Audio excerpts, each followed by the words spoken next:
Hola, ¿qué tal? Damos inicio y la bienvenida a esta clase número 4 del Diplomado de Intervención, Tratamiento, Adicción de las Adicciones, impartido por el espacio del Psicosmart, plantel Tesoyuca. Yo soy el licenciado en Psicología, Roberto Laiza, y el día de hoy vamos a continuar, vamos a dar un breve repaso también de lo que vimos la clase anterior, la sesión anterior. En la sesión anterior hablábamos del cerebro, el cerebro adicto, del circuito de recompensa y de la búsqueda de placer a través de darles enfoque a las adicciones desde lo neurológico, dándoles esa explicación de por qué se vuelve una enfermedad crónica desde el apartado neuronal, todas estas partes del cerebro que influyen para que el proceso se siga repitiendo y aquella conducta incluso moldee la forma en la que trabaja y funciona a manera cerebral el individuo. Bien, el tema del día de hoy, vamos a abordar dos cuestiones principales. La primera de ellas va a ser los diversos servicios que se ofrecen en México para este tratamiento de las adicciones, en donde vamos a ver un poco más acerca de ya específicamente en nuestro país, cómo se está trabajando, cómo se está interviniendo. Recordemos que las adicciones son determinadas una enfermedad de salud pública por varios factores. Algunos de ellos pueden ser, por ejemplo, por la tasa de mortalidad. Segundo, por la viralidad, el aumento de los números de los casos de los seguimientos, incluso de las mismas adicciones y el nivel de enfermedad que suele ser crónica, degenerativa y mortal. Es por eso que se determina que también es una enfermedad de salud pública. Asimismo, también si lo vemos desde lo social, es un fenómeno público, es un fenómeno, una problemática comunitaria, cultural y social que tiene grandes números, repercusiones, como lo pudieron haber visto en su tarea. Recuerden que para ir quedando más en línea con lo que estamos trabajando hasta este punto del diplomado, también acompañarnos con las tareas que vamos haciendo. En esta ocasión también nos vamos a ir acompañando con esa tarea de poder investigar cómo anda en números la enfermedad de la adicción en México. Entonces, el día de hoy vamos a abordar también el modelo transteórico a través del cual se solidifica y desde mi experiencia personal y profesional es uno de los mejores modelos para intervenir en adicciones. Evidentemente lo vamos a abordar de una forma que logre ser sencilla, pero este también se puede especializar, por supuesto que sí. Y eso va a ser lo que vamos a abordar el día de hoy en la clase número 4. Bien, con ello vamos a empezar con los servicios de tratamiento de adicciones en México. ¿Y por qué? Porque muchas veces pensamos que adicciones es sinónimo de anexo. Entonces, vamos a ver esta diferencia y estos términos, estos dos conceptos específicos para ayudarnos a entender los tipos de ayuda que tenemos y que se brindan en México. Por ejemplo, dentro de los servicios de tratamiento, y esto va regido bajo normas de salud específicas y tiene que ir regido asimismo bajo estas normas. Ya hablaremos de las normas cuando también hablemos un poco del trabajo, de lo que hace el individuo dentro del contexto de una clínica, de acuerdo a el tipo de servicio que se está ofreciendo, ¿sí? Recordemos que no necesariamente tenemos que ser psicólogos para conocer del tema y asimismo no necesariamente tenemos que ser psicólogos o profesionistas para poder intervenir o guiar referente al tema. Ya para rehabilitar ahí sí se necesitaría una especialización, pero también uno de los objetivos de este diplomado es que cualquiera pueda intervenir y pueda obtener la información acerca de cómo ayudar, guiar y orientar a algún paciente que se encuentra en esta problemática, ya sea directamente de prevención u de atención, ¿sí? Entonces, en México solo vamos a encontrar dos tipos de servicios de tratamiento para las adicciones. El primero es llamado ambulatorio o no residencial, porque corresponde a los servicios en los cuales el sujeto los toma de forma externa. ¿Qué quiere decir? que no es insertado, que no es encerrado, como coloquialmente se diría, sino que este se lleva a cabo como un proceso externo al individuo y hasta cierto punto más voluntario, ¿sí? Creo que eso es lo que lo diferencia mucho la parte de cuando llegan al internamiento de forma voluntaria, o sea, por decisión, a quedarse en un proceso o de continuar en un proceso. Y tenemos por contraparte el servicio de tratamiento residencial, que este va a ser cuando al sujeto ahora sí se le ingresa, se le interna a esta institución para la rehabilitación. Los tan conocidos centros de rehabilitación, anexos, las clínicas, haciendas, grupos en donde ahora sí el sujeto es internado a veces de forma involuntaria. Tenemos que saber que, como lo hemos visto, una de las bases de la adicción que se determina como difíciles de entender para ellos y eso mismo vamos a entender el día de hoy con el modelo transteórico es aceptar la problemática, es aceptar el problema de las adicciones. Es por ello que muchos de los pacientes que llegan a un proceso residencial no suele ser por una voluntad o no suele ser por una decisión propia. Sí, ahí llegan a acuerdos, hay pacientes que llegan a acuerdos, que llegan incluso a cuadrarlo con la familia para que de una buena voluntad estos transicionen su proceso. ¿Por qué es importante tener la, la captación de la diferencia de un proceso y otro? ¿Por qué? Porque una vez que el paciente llega, nosotros que somos los guías, los orientadores, también tenemos que tener en cuenta cuando un individuo pierde la libertad, porque cuando el proceso es residencial, lo primero que pasa con el sujeto es vivir un proceso donde él pierde la libertad. Y este le llamamos el primer duelo dentro de las adicciones, que es cuando se da cuenta que acaba de perder la libertad. Y a partir de ese punto empieza nuestra labor en la contención emocional para darle paso a todo el proceso. Entonces, dependiendo del proceso también, que la decisión que tome la familia, el individuo, si va a ser externa o residencial, si va a ser ambulatorio, influye mucho en cómo podemos esperar el paciente cuando se acerque a nosotros, ¿sí?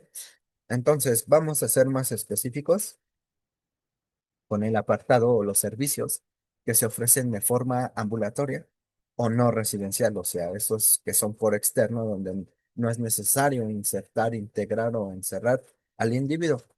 Y dentro de los servicios no residenciales tenemos la atención de urgencias. Y esta atención de urgencias se centra en establecer un diagnóstico, un tratamiento y un pronóstico encaminados a a la estabilización física del individuo. Esta atención, urgencias, las podemos encontrar en servicios médicos donde se encargan de manejar la intoxicación, la medicina de las adicciones, en donde lo que buscan es estabilizar físicamente al paciente a través de el proceso de ansiedad, de síndrome de abstinencia, de tolerancia, pero el objetivo específico es eso, la mediación y la recuperación física del individuo, en donde el proceso más común es que a ellos, en esta desintoxicación de urgencia o nivelación de urgencia, se les aplican sueros, se les aplican medicamentos, pastillas para nivelar el proceso cerebral o fisiológico que en ese momento traiga,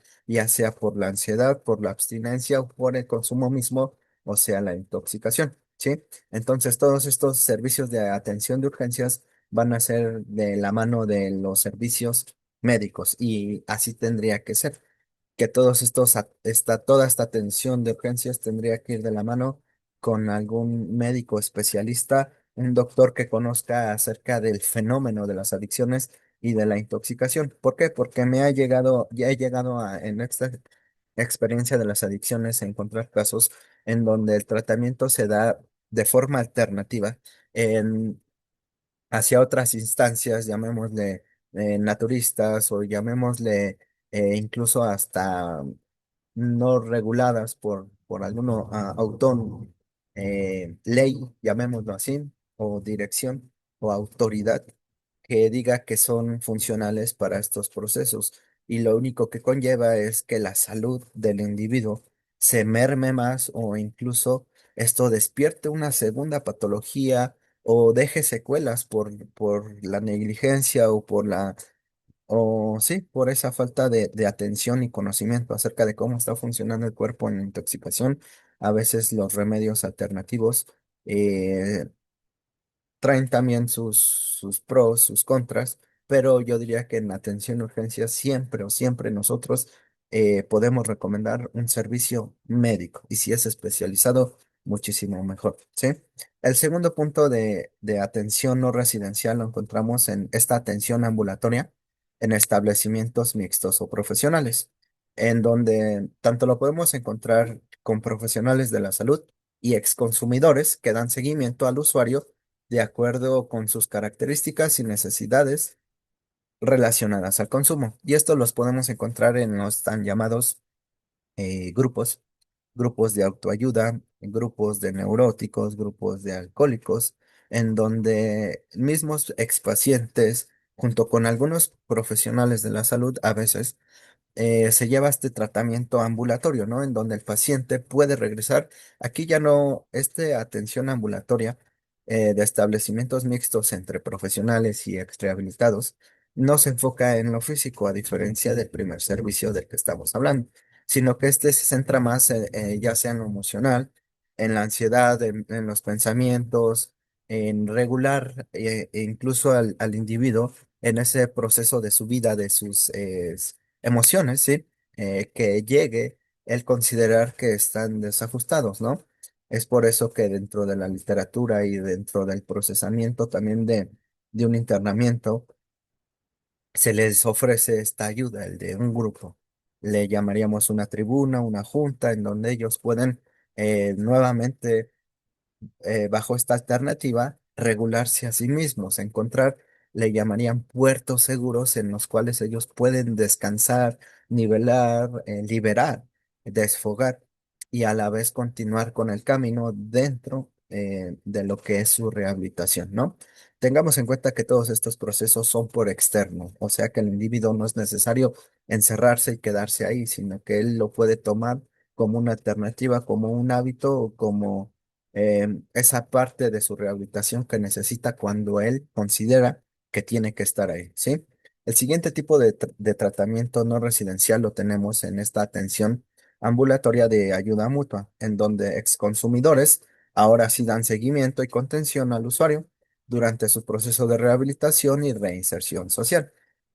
Aquí sí ya tenemos directamente los grupos AA, por ejemplo, los apadrinamientos, los media luz, en donde el sujeto empieza a explorar esta libertad de él mismo, de su camino, de su rehabilitación, pero a la vez es guiado, ya sea con un padrino, ya sea haciéndose militante, si estuviéramos hablando de AA, pero aquí también hablamos y aquí puede entrar la terapia psicológica, en donde esta ayuda ambulatoria de ayuda mutua puede ser a través de un consejero en adicciones. Sabemos que el perfil de un consejero de adicciones puede ser la mezcla del proceso de adicciones de acuerdo a la literatura AA con formación psicológica, o sea, es una mezcla que también ayuda y en su momento vamos a tener la clase de la consejería en adicciones para entender también esta labor, una labor súper importante durante el proceso de rehabilitación.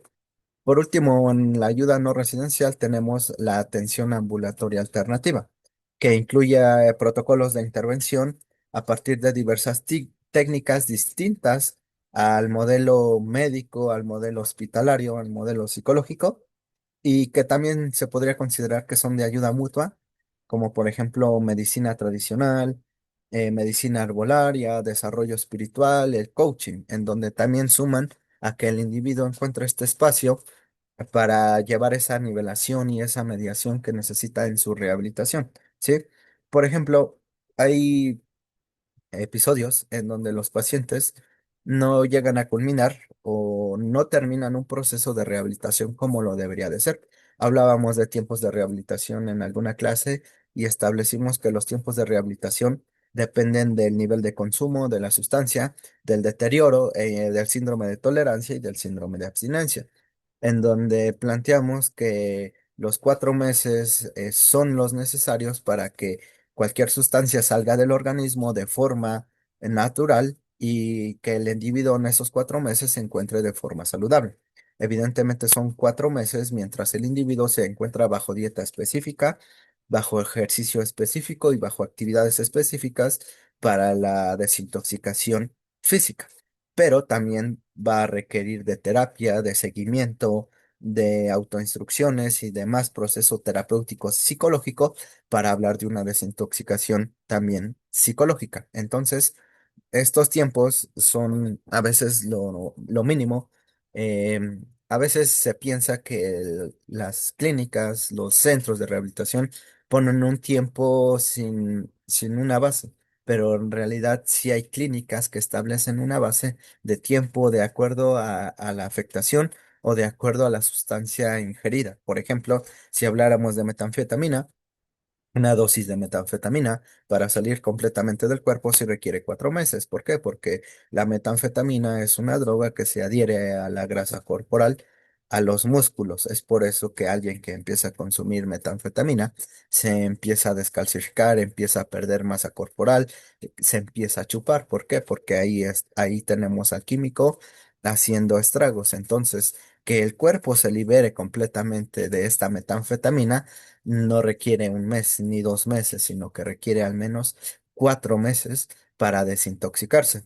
Y como lo hemos visto, el individuo muchas de las veces no llega con una única problemática, no llega con un único consumo y no llega con una única patología. Entonces, 4 meses para la desintoxicación física es lo óptimo, lo básico, lo base, llamémosle lo base, ¿sí? Lo óptimo dependerá de cada paciente, pero lo base surge y parte a raíz de los 4 meses. Ya la desintoxicación o llamemos el trabajo psicológico, este ya requiere de muchísimo más tiempo, de los 4 meses e incluso ya requiere un trabajo constante. Es por eso que estamos trabajando los diferentes tipos de tratamiento que no solo son servicios de tratamiento, sino ayudas que puede obtener el individuo, estos factores de protección, ¿sí? A veces cuando el individuo, regreso a lo que estaba comentando, no termina su proceso como debería de ser sus 4 meses, nosotros podemos darle esa apertura a que si bien no finaliza no finaliza él el tratamiento, sí dar la apertura a que lo finalice de forma ambulatoria, en donde recomendamos al paciente que no vaya a faltar a su chequeo médico o que vaya al médico para que él le trabaje cuando le den estos ataques de ansiedad. No falte a su consulta psicológica, no falte tal vez a su grupo, no falte a su rutina de ejercicio. O sea, nosotros también utilizamos estos servicios no residenciales para que el paciente, fuera de terminar o terminar antes su proceso de rehabilitación, continúe y pueda mantener también esta dirección de la rehabilitación, ¿sí? Por ejemplo, a veces nosotros tenemos que valorar el nivel de consumo de una persona y lo vamos a ver más adelante, pruebas específicas que nos ayudan a identificar si el paciente requiere ya un proceso residencial, si la afectación, si desde el modelo psicológico, biológico y social ya requiere que el paciente tenga que ser intervenido con un proceso residencial, también es algo que nosotros podemos medir y tenemos que medir. Esto no es a ojo de buen cubero, sino que esto también tiene que tener un método y tiene que ser de acuerdo a decisiones y a opiniones fundamentadas y justificadas, ¿sí? Y hay instituciones públicas incluso que también ofrecen estas pruebas para nosotros como guías, medir y valorar el nivel de consumo y de acuerdo a los resultados de estas pruebas podemos determinar si es necesario un proceso residencial o si podemos canalizar de manera no residencial, ¿sale? Bien. Ahora, los tipos de grupos que tenemos desde el apartado residencial. Desde el apartado residencial vamos a tener, por ejemplo, los profesionales. Y estos profesionales son establecimientos coordinados por un equipo conformado por diferentes profesionales de la salud, como lo pueden ser médicos, psicólogos, trabajadores sociales, psiquiatras que suben y más bien siguen un modelo teórico metodológico como lo podríamos encontrar en hospitales, como lo podríamos encontrar en instituciones de salud.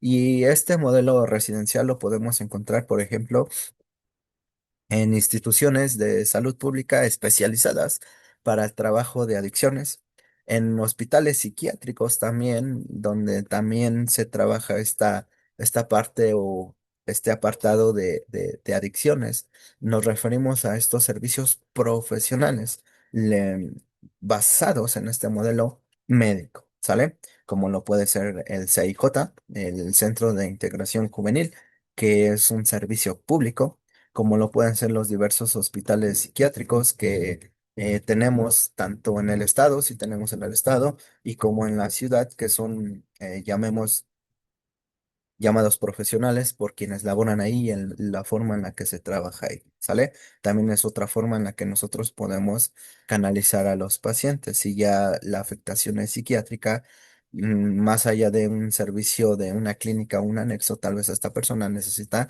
ya atención y ayuda profesional en un aislamiento, tal vez hospitalario.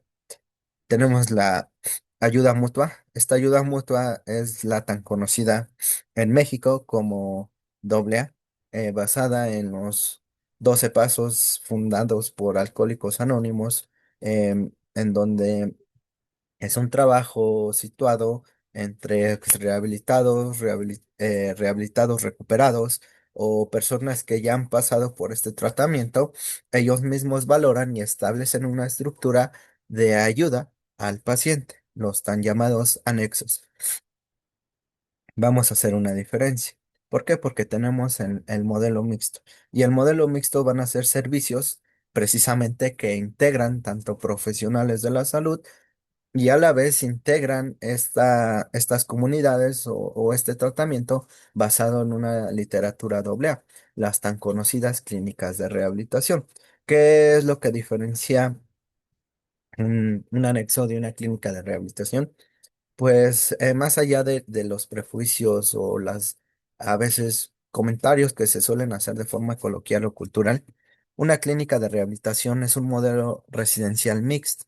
¿Por qué? Porque tiene una base fundamentada en la ayuda mutua basada en los 12 pasos AA, pero a la vez surge una apertura necesaria para el trabajo profesional llevado por un médico, un psicólogo o a veces hasta un psiquiatra.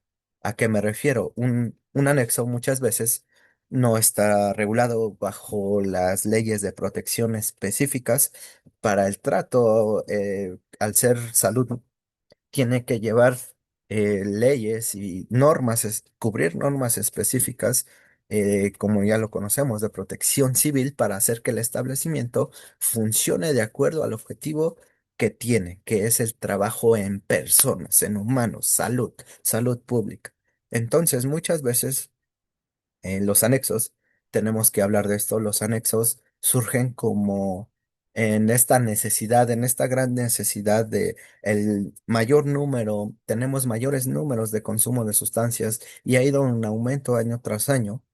Entonces, así como aumentan los pacientes de adicciones, aumentan los em, tratamientos y los lugares de tratamiento para adicciones, pero muchos de estos lugares de tratamiento no están regulados, no trabajan bajo las normas que deberían, no están ni siquiera registrados, no están oficializados, sino que a veces se les denomina fuera de serie o clandestinos, en donde es tan fácil y esto lo he visto como parte de la experiencia. Es tan fácil a veces como encontrar un lugar amplio y a veces ni siquiera amplio, rentar una casa y empezarlo a ofrecer como anexo, como que ahí se trabaja el programa AA para trabajar las adicciones. Y hay anexos en donde ni siquiera el programa AA se trabaja. Entonces, en su momento hablaremos un poco de AA porque AA nos diría que es esta organización que no entra en controversia al momento de hablar de salud mental, psicología y el tratamiento basado en los 12 pasos, pero las clínicas de rehabilitación y estos servicios mixtos residenciales no pelean esa idea, sino que la combinan, la hacen funcional y a partir de ello ofrecen un panorama más amplio para trabajar con la persona, que creo que esto es lo más óptimo, un panorama amplio para no solo segregar o diferenciar de acá trabajamos simplemente esta teoría para atacar las adicciones. No, no, no, sino que esta enfermedad es tan grande que el tratar de verla desde diferentes panoramas nos ayuda a realmente es el fin de ayudar a la rehabilitación, ayudar a la persona, ¿no? Y eso siempre, esto ya es a opinión personal, no podemos pelearnos por ver qué tratamiento o qué teoría o qué lectura es la más óptima cuando podemos combinarlas para el bienestar del paciente, siempre y cuando cada uno desde su papel desempeñe la tarea específica para ayudar al paciente. Entonces, en estas clínicas de rehabilitación mixta, por norma, al ser residenciales, tiene que haber al menos alguien que labore de forma profesional, con titulación y con cédula, que dé este soporte a la clínica de rehabilitación. Asimismo, tiene que seguir las normas de salud, seguridad y protección civil, ¿sí? Lo que les decía, este problema enorme que tenemos de anexos que se abren por todos lados, que no son ni acondicionados, ni regulados, ni siquiera el trato es digno para quienes viven ahí, hace que muchas veces, pues sí, sabemos cómo es la sociedad, ¿no? Basta un policía malo para decir todos los policías son malos, cuando no es así. Hay servicios allá afuera que buscan ser realmente profesionales, buscan realmente dar esa ayuda y no simplemente sacar provecho y sacar dinero del fenómeno de adicciones, o sea, aprovecharse de quien vive la enfermedad. Yo, por mi parte, siempre recomiendo eh, que cuando vamos a orientar a un paciente, a un familiar sobre un proceso residencial, seamos primero lo más factible hacia ellos, en tanto precio ubicación. ¿Por qué? Porque los centros o anexos que trabajan de forma clandestina, te empiezan a poner reglas que hasta parecen eh, que ya te dan sospecha. Por ejemplo, aquí no hay visitas, aquí no se puede ver al paciente, sino hasta que el primer día que llega y cuando termina su proceso, solo ahí puede ver al paciente, ¿no? O sea, de que no, la estructura no coincide, de que no se sabe si el paciente está comiendo bien o si de salud está bien. Entonces, a veces por lo barato sale caro. ¿Por qué? Porque todos estos anexos que surgen de la noche a la mañana y se llenan de pacientes, es por también lo económico. Sabemos que el pagar a un profesional de la salud no es barato, pero en estos puntos sí es lo óptimo. ¿Por qué? Porque la salud mental no es algo con lo que podamos estar jugando y como vimos, no solo se trata de salud mental, sino de que ya se trata de una salud que va más allá de la psicología o pensamientos de la persona. Entonces, nosotros como guía, yo siempre me voy a colocar en ese papel del servicio que recomendamos y ofrecemos. Tiene que ser un servicio bueno, basado en un trabajo que sea funcional, no simplemente por guiar o no simplemente por decir, pues métalo un anexo. No, no, no. Nosotros incluso tenemos que conocer estos lugares para ayudar a la familia a tomar una buena decisión o hacerles ver que su decisión fue buena. Es diferente decir, anéxelo en un lugar donde no le cobran tanto, a decirle, hay esta otra posibilidad en donde hay especialistas, hay psicólogos, que también llevan su proceso de rehabilitación. Yo sé que esto también hay situaciones que no controlamos, como es el apartado económico, pero precisamente cuando se trata de salud, sabemos que no podemos irnos por lo barato, sino tenemos que invertir para que todo se lleve a cabo de buena forma, ¿sí? Entonces, vamos entendiendo que estos son los diferentes servicios de tratamiento y cuando refiero a estos servicios de tratamiento, son servicios de tratamiento que tienen que ser regulados. ¿Sale? Bien, vamos con lo siguiente. Vamos a hablar un poquito de números acerca de cómo está estos tratamientos residenciales en México, ya hablando totalmente de un tratamiento en donde al individuo se le tiene que internar, ingresar en una clínica, en un centro de rehabilitación, en una hacienda o en algún grupo también que sea regulado. ¿Cómo está en la actualidad este panorama? Y tenemos los siguientes números, que por ejemplo, en nuestro país, Hay 2061 establecimientos residenciales que brindan servicios de tratamiento y rehabilitación, servicios que han sido constatados, censados y que siguen las normas. En tanto, servicios que no tenemos como tal en un número de los que son clandestinos. Sabemos que es muchísimo, pero no podemos tampoco medirlo porque son también servicios de tratamiento que tan rápido como abren, se cierran, se clausuran y ya abre el siguiente o son espontáneos, por así decirlo. ¿Sale? El 87% de estos servicios de tratamiento residencial opera bajo el modelo de ayuda mutua. La ayuda mutua, como lo vimos, sigue el estamento de los pasos AA. Pero no solo la ayuda mutua se basa en el AA, sino que también puede basarse en procesos ligados a la religión o al crecimiento espiritual, ¿sí? El 90% de los establecimientos ofrecen sus servicios a hombres y solo el 50% proporciona atención a mujeres. ¿Por qué? Porque también dentro de los tratamientos residenciales tenemos diferentes tipos. Tenemos el masculino, que solo se centra en el público masculino, el femenino, que solo se centra en el público femenino, y tenemos los tratamientos mixtos, que es una combinación de ambos y donde la regulación incluso tiene que ser muchísimo más específica. Y con la nueva entrada de todos estos temas de agenda pública, de política, eh, ya hay mayores regulaciones y tiene que haber una actualización dentro de todos estos servicios de tratamiento por la perspectiva de género, en donde un centro que no se actualiza es un centro que queda ambiguo y a la vez se puede meter en problemas legales. El rango de edad es de entre 18 a 59 años. Esto no exenta a aquellos que están por encima del rango, sino que aquí estamos hablando de una mayoría, ¿sí? Entonces, el 54% son adolescentes y adultos mayores el 67%. La mayor parte del personal que labora en estos establecimientos de forma residencial no cuenta con un perfil especializado en materia de adicciones. Más del 60% de los responsables de este tipo de establecimientos cuentan con estudios máximos de nivel secundaria completa o menos, y la misma proporción se da en el caso de consejeros que participan en los mismos centros de atenciones.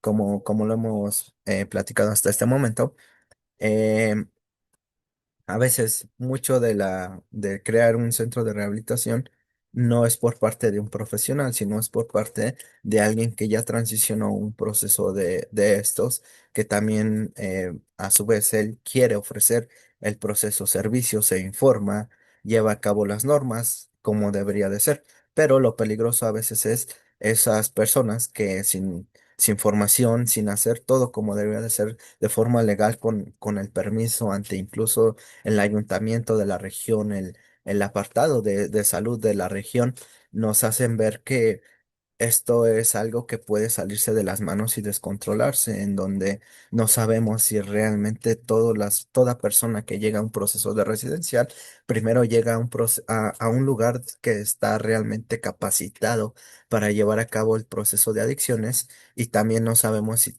ese mismo paciente que el día de hoy está siendo internado realmente va a recibir el trato y la ayuda que éste tanto merece, y no sabemos si ese lugar realmente está siendo coordinado, si realmente está especializado o si realmente ese lugar está invirtiendo como debería de ser en profesionales que le ayuden a transicionar la enfermedad. ¿Por qué? Porque hay muchos que se están aprovechando, como lo vengo diciendo, de este mercado de las adicciones y de la rehabilitación, vendiendo falsas promesas, eh, tendiendo trampas a las familias simplemente con el único fin de sacar el mayor dinero posible. Y lo único que pasa con los pacientes de rehabilitación es que su enfermedad se empeora más y ahora ya no solo tienen una sola problemática, sino llegan a despertar dos o tres problemáticas. Bien, vamos a continuar. El perfil de lo que debería de ser de forma básica, base, eh, la estructura de una clínica de rehabilitación, de un grupo que labora bajo las normas residenciales. Y tenemos, por ejemplo, que dentro de la estructura de este perfil, de la jerarquía o la organización que tiene que tener este centro, tiene que haber un director o responsables. Y las funciones de este director primero es gestionar cómo opera el establecimiento, el operar, el dirigir el establecimiento mismo. Asimismo, dar la atención, dar la apertura a la familia responsable. O sea, él tiene que tener el contacto directo con el tutor o representante del paciente. Además de tener en cuenta que este director o responsable también tiene que tener la capacidad para canalizar a su paciente de acuerdo a lo que considere, ya sea si el paciente llega de forma tan grave que que un residencial en su clínica no es lo suficiente y lo tiene que canalizar a un proceso profesional, también tiene que contar con esta capacidad, no simplemente decir aquí atendemos de todo, no, no, no, sino que al tener esta responsabilidad tiene que tener la capacidad también de determinar dónde está la mejor situación o el mejor apoyo para el paciente. Tenemos que tener un médico que tiene que valorar clínicamente al usuario cuando ingresa al establecimiento. Tiene que valorar la evolución clínica, médica, física de los pacientes y también tiene que participar en el egreso para determinar que este paciente sale de forma em, sana, de finaliza su rehabilitación de forma sana. Asimismo, todos los profesionales dentro de este establecimiento tienen que tener la claridad. Tienen que tener la claridad tanto de si aplican algún proceso, si aplican en alguna prueba, evolución, valoración, recaídas o el cómo se observa el proceso del paciente. Y a la vez, todos estos profesionales tienen que tener comunicación entre sí. Estamos hablando de una organización, ¿sí? ¿Para qué? Para el bienestar y el tratamiento de la enfermedad de la adicción de forma residencial. Tenemos al psiquiatra, en donde la labor del psiquiatra, como sabemos, el psiquiatra es el médico especialista en el cerebro. Es diagnosticar trastornos psiquiátricos asociados con el consumo de drogas del paciente o derivado o antecesor. Implementar tratamiento psiquiátrico, lo que quiere decir tratamiento farmacológico necesario para que el paciente también vaya evolucionando en su proceso de mejoría de calidad de vida y asimismo brindar información acerca del estado de salud psiquiátrico cerebral del individuo. Y por último, el profesional. Esto estamos hablando que tiene que ser em, la estructura óptima a través de la cual opere en estos establecimientos residenciales, es el psicólogo. Y este psicólogo se encarga de evaluar psicológicamente al usuario, de implementar un tratamiento psicológico específico para el usuario dentro de su avance y brindar información acerca del tratamiento, los resultados y el avance del usuario, ¿no? Esto del apartado del psicólogo dentro de la clínica de rehabilitación va a ser algo que vamos a puntualizar muchísimo más a fondo a lo largo de este diplomado, como lo hemos estado haciendo. Entonces, diríamos que de forma básica estos son los actores o estos son los perfiles que se necesitan para que esta organización residencial labore de forma óptima. Y si esta establecimiento o esta clínica no cuenta al menos con dos especialistas de estos, entonces decimos que esta clínica residencial tal vez no tenga tanta validez. Entonces, conocemos esto, como lo digo, para orientar, para informar. En estos casos, la información es poder. Bien, ok. Vamos a entrar con el siguiente tema y el siguiente tema es el modelo transteórico, como lo vamos a ver, el modelo transteórico. Pero antes de entrar al modelo transteórico, vamos a determinar algunas cositas básicas para ir determinando de qué vamos a hablar. Entonces, antes de entrar con el modelo transteórico, vamos a hablar un poco de estos procesos que nos hacen ser seres humanos. O sea, ¿qué nos define como seres humanos? ¿Por qué? Porque el modelo transteórico va a tomar dos grandes procesos que nos hacen funcionales mentalmente, que nos hacen razonar, y a partir de ahí va a tratar de buscar una solución y avance para el problema de las adicciones. Entonces, ¿cómo funcionamos nuestros procesos mentales? Es algo que siempre se nos preguntan nosotros los psicólogos, ¿no? El de qué es lo que hace un psicólogo. Y más allá de decir que un psicólogo trabaja con emociones, con sentimientos. En realidad, un psicólogo es este científico médico que estudia la mente. Y no solo estudia la mente, sino los procesos mentales desde antes de ser ideas hasta después, cuando se presentan en una conducta.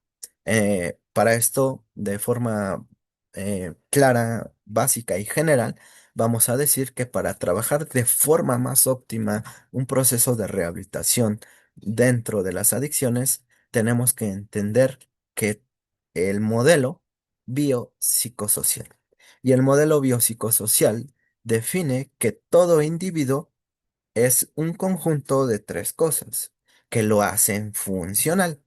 Lo biológico quiere decir que todos tenemos un organismo, que todos tenemos em, diversos sistemas, órganos que nos hacen tener esta vida y poder responder a nuestro ambiente, poder conectarnos e entender nuestro ambiente.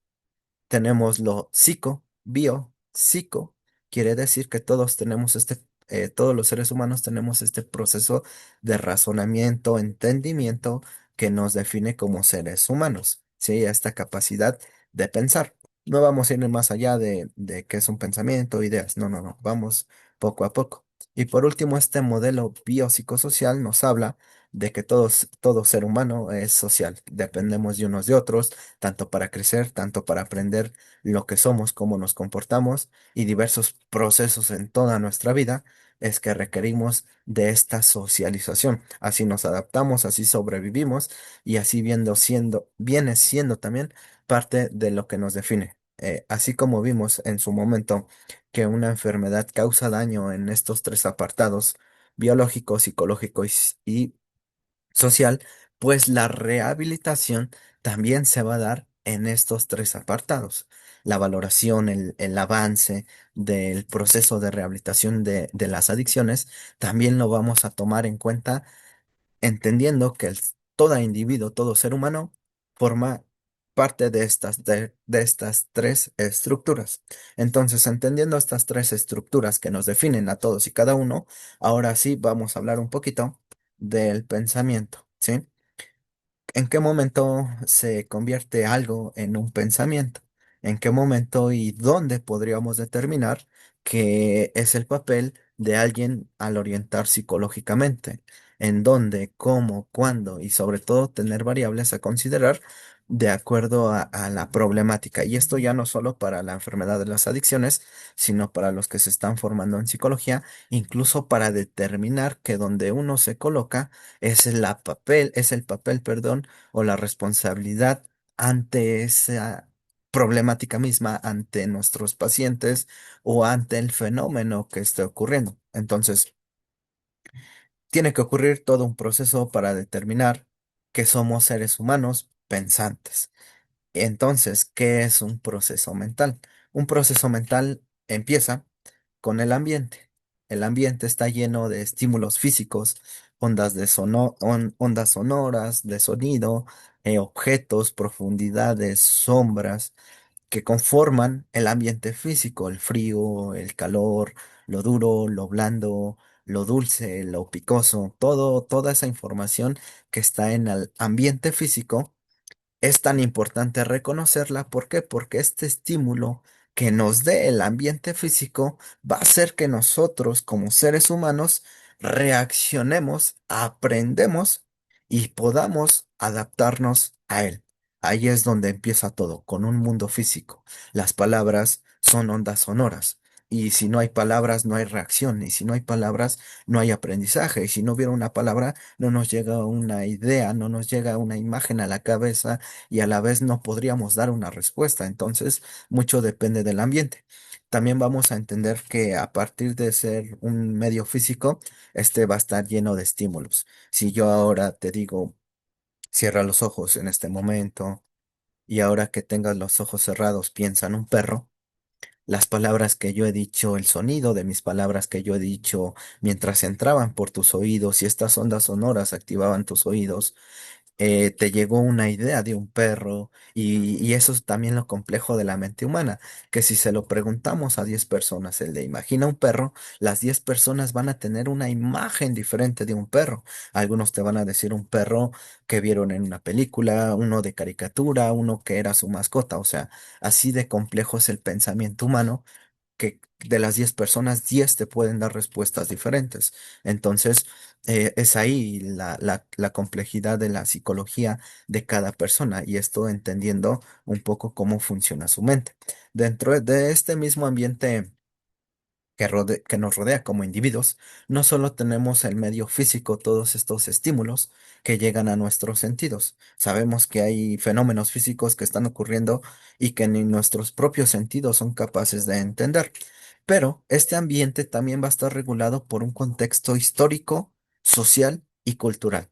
Y esto es importantísimo, importantísimo establecerlo y conocerlo para nuestro paciente.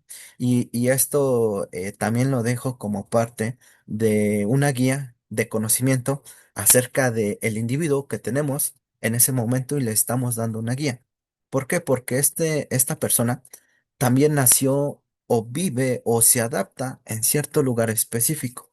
¿Qué quiere decir? Que probablemente para él hay reglas específicas, hay una familia específica y en esta familia en específica y en este núcleo hubo una educación específica y hubo ideas y creencias que se le implantaron a él y hubo situaciones, palabras que se le dieron a él con cierta definición, lo que podríamos entender en patrones a través de los cuales aprendió, creció, se educó y ahora lleva a cabo. Y no solo tiene que ver con la familia, sino también la familia, a su vez, tuvo que aprender de algún lugar. Le llamo yo, esto es como esas paletas que van por capas, las llamadas rocaleta, en donde la primer capa que tenemos es la cultura. Y la cultura permea mucho de las creencias, del lenguaje, cómo se va a hablar en cierta parte, de todo lo que va a rodear lo que se encuentra en la siguiente capa, que es lo social. Y lo social ya es cuando hablamos de una comunidad, cuando hablamos de una región, cuando hablamos de un vecindario, cuando hablamos de unos vecinos, estamos hablando de un apartado social. Y después del apartado social, la siguiente capa va a ser la familia. Y la última capa ya es el individuo. Entonces nos damos cuenta de lo complejo que este individuo trae toda una cultura, trae toda una socialización, trae una familia y en el centro está él que aprendió de todo esto. ¿Sí? ¿A qué me refiero? No es lo mismo una persona que nació en una zona pobre a una persona que nació en, llamémosle, donde había más recursos. No es lo mismo una persona que por carencias económicas tuvo que dejar la primaria a una persona que se le pagó hasta la universidad. Entonces, conocer este contexto también es importantísimo para determinar y poder definir el tratamiento y proceso de rehabilitación eh, específico para la persona. ¿Por qué? Porque, por ejemplo, a veces se nos olvida y yo puedo recomendar que el paciente haga ejercicio. ¿Y sabes qué? Para tu rehabilitación necesito que salgas y hagas ejercicio en el parque. Pero si no conocemos que esta persona vive en un punto rojo en donde los parques son precisamente estos puntos de distribución de droga, nosotros lo estamos mandando a la boca del lobo. Y por más de que él quiera aplicar la voluntad de decir, bueno, voy a ir al parque y solo voy a ir a hacer ejercicio, en realidad no funciona así porque el psicólogo o el quien lo está orientando no entendió su contexto específico, ¿no? A veces también se nos va cuando recomendamos ciertas tareas o ¿sabes qué? Te voy a recomendar que dejes de pasar por esa calle porque ahí está el punto. Y no conocemos que esa es la única calle. O sea, no puede volar, no puede correr, no puede pasarse corriendo. ¿Por qué? Porque de nada sirve, de todos modos está pasando por esa calle, ¿no? Entonces es parte de entender qué rodea al individuo, tanto su historia, su familia, sus creencias. Lo económico influye muchísimo, lo educativo influye muchísimo para entender a esta persona. Después tenemos el ambiente, de aquí sigue el apartado cerebral, ¿sí? Como lo pueden ver hasta abajo, hay algunas de las ciencias que también se encargan de entender estos apartados. Por ejemplo, de entender el ambiente se encarga la antropología, la sociología, la historia, física, química, el derecho y hasta la política. El cerebro. Todo individuo también tiene un cerebro y este cerebro es el que lo va a hacer funcional a su ambiente. Como lo acabo de decir, tenemos sentidos, tenemos órganos sensoriales, ojo, nariz, boca, oídos, piel. Tenemos el equilibrio, tenemos el sentido temporal, espacial para saber qué día es hoy, qué día va a ser mañana, dónde es arriba, dónde es abajo, las estaciones del año. También tenemos el sentido kinestésico que nos ayuda a manejar un coche, nos ayuda a saber cuánto alcanzo si estiro la mano. O sea, los sentidos nos ayudan a que este ambiente le demos un significado y no solo le demos un significado, sino que entre las señales de forma óptima. Entonces, todos tenemos sentidos, tenemos un sistema nervioso central, como lo vimos en la clase anterior, que es tan complejo que este mismo también nos ayuda y nos hace funcionales. Bien, aquí hay toda una controversia y un debate en la actualidad en donde diría que somos razonables o racionales porque tenemos un cerebro. Y la verdad es que como estamos viendo en estas cuatro características de lo que son los procesos mentales, el cerebro no es la base de todas las conductas. El cerebro, si bien es la base para entender nuestro ambiente y es la base que actúa para hacernos funcionales, muchas veces no es la base para las decisiones del individuo, como lo vamos a ver más adelante. Entonces, a veces funciona que quien se especializa en el cerebro realmente si llega a ese punto de decir todo lo que somos funcionales es gracias al cerebro, porque el cerebro interpreta, el cerebro codifica, el cerebro le da significado a las palabras que escucha. Sí, pero también existe un proceso de aprendizaje que se vuelve funcional y que hace que el cerebro sea eso, solo reacción. Al final del día la decisión no es cerebral, sino es conductual, pero vamos a llegar a eso, ¿sale? Entonces todos tenemos un sistema nervioso central, un cerebro y todo cerebro funciona diferente y es diferente y de acuerdo a cómo interaccione con el ambiente, este cerebro va a aprender, se va a solidificar o se va a plastificar la plasticidad cerebro y neuronal. Todos tenemos un sistema nervioso periférico, que es el que conecta todo nuestro cuerpo con el sistema nervioso central. Todos tenemos órganos y no solo órganos, sino diferentes sistemas que también a la vez se comunican unos con otros. Tenemos un sistema óseo, un sistema muscular, un sistema eh, de, de todo tipo. También tenemos un sistema hormonal. eh, endocrino que también se va a ligar en cómo aprendemos y cómo reaccionamos, ya no solo de forma biológica, sino también psicológica, ¿sale? Entonces, llamemos que el ejemplo es así.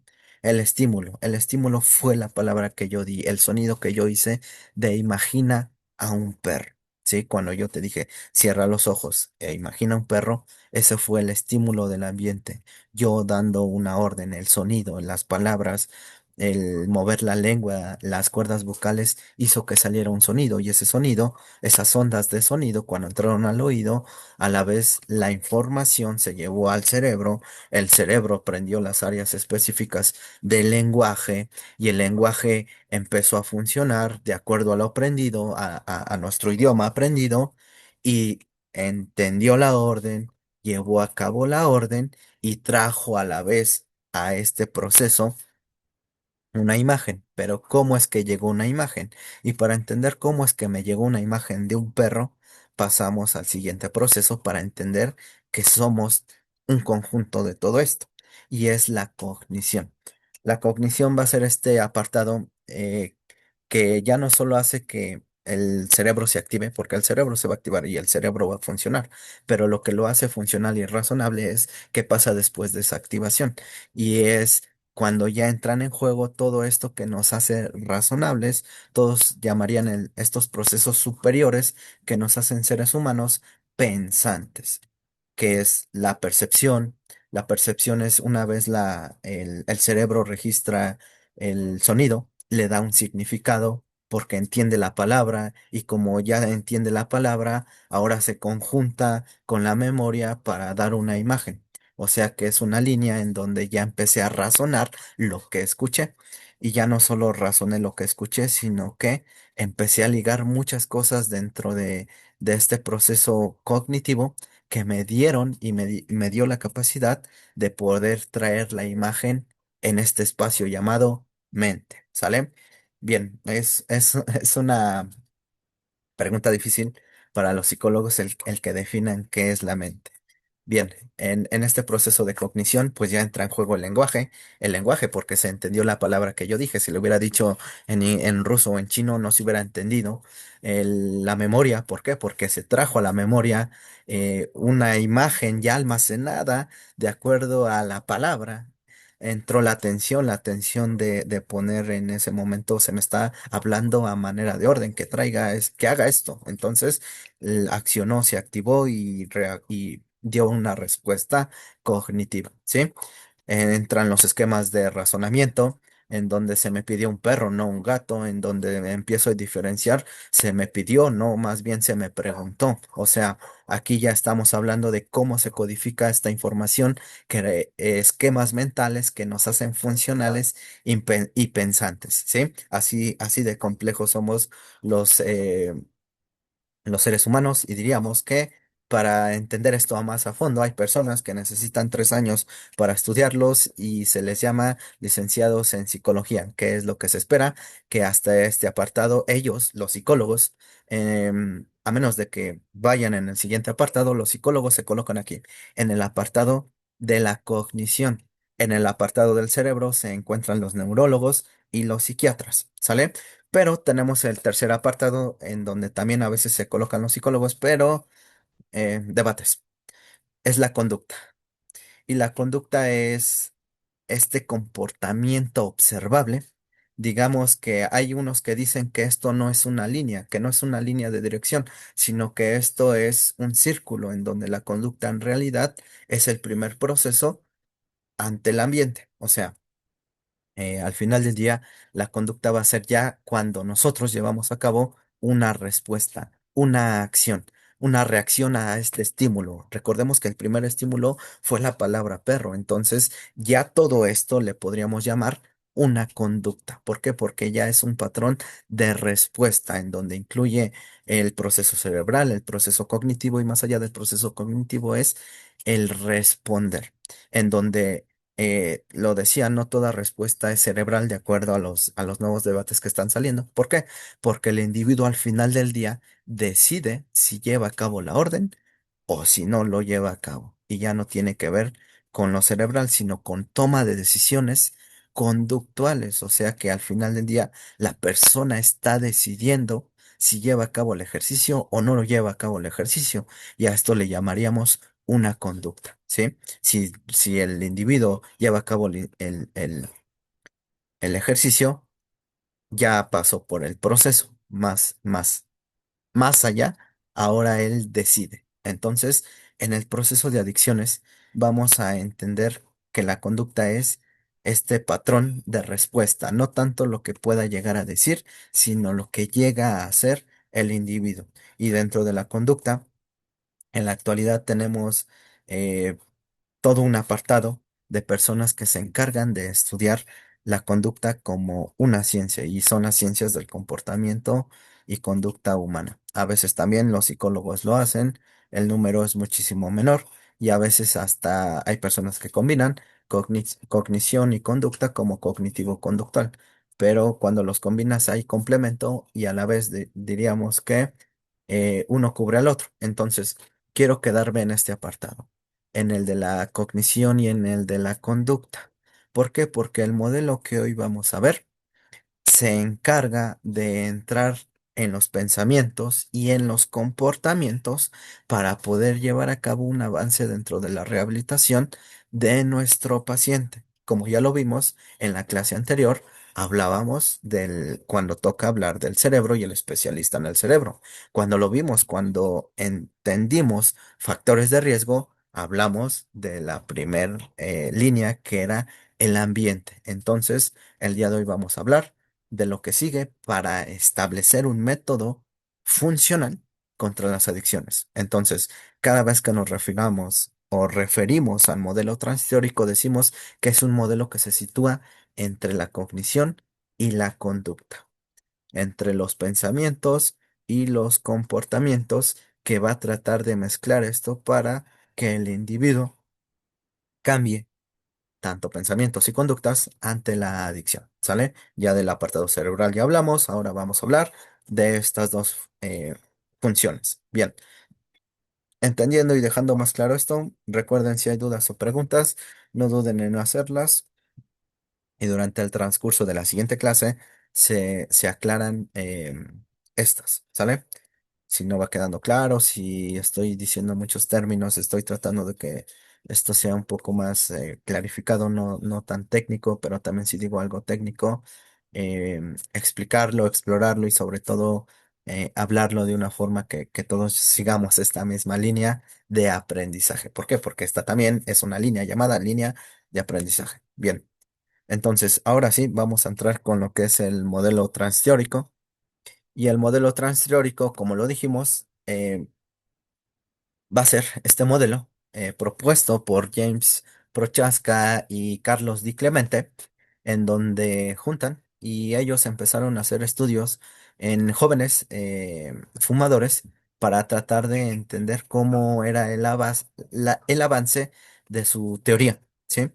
Y más autores, conforme ellos plantean su teoría, le dan y solidifican con más estudios el uso de este modelo, en donde incluso ya no solo funciona para fumadores adolescentes, sino que se dan cuenta que es un modelo que funciona incluso para procesos de salud, para enfermedades, para procesos en donde el sujeto tiene que afrontar una problemática, también es funcional. Entonces, vamos viendo el por qué. Este modelo transteórico va a describir diferentes fases y momentos a través de los cuales una persona eh, se puede proponer a cambiar esa conducta problema. Pero como lo vimos en la línea, antes de cambiar una conducta tiene que haber un cambio de pensamiento, de cognición, ¿sí?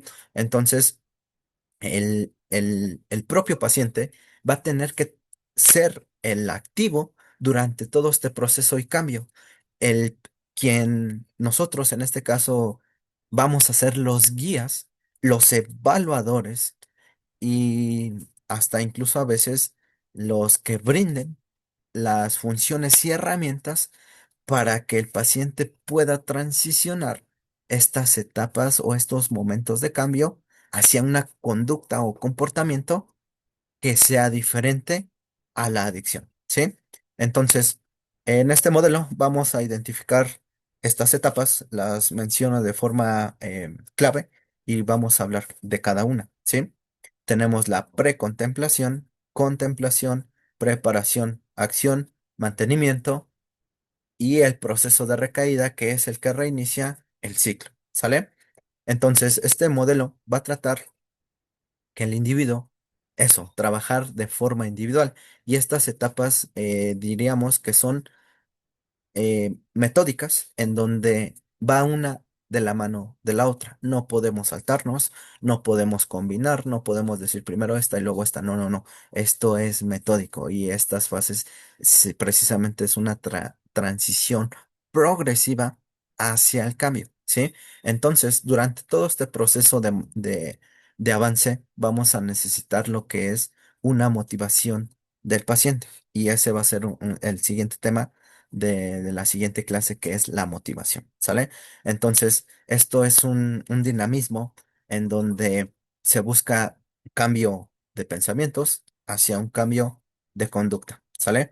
¿Todo con qué? Empezando con la precontemplación. Entonces, vamos a hablar de forma específica de cada una de las fases de este proceso. Precontemplación. Dentro de la precontemplación, le llamaríamos que contemplar algo es tomar algo. ¿Qué puedo tomar? Eh,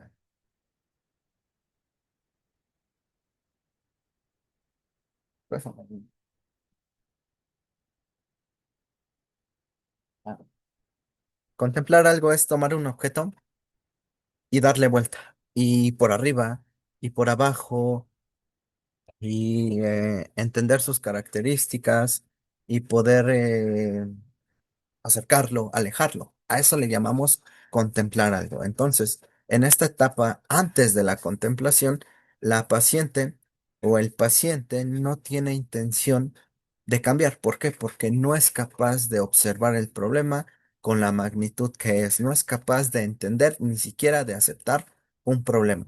Si pudiéramos ligar esto con, lo hablábamos, los grupos de apoyo basados en literatura AA, llamaríamos que este tiene una relación con el primer paso AA, que es dejar de negar.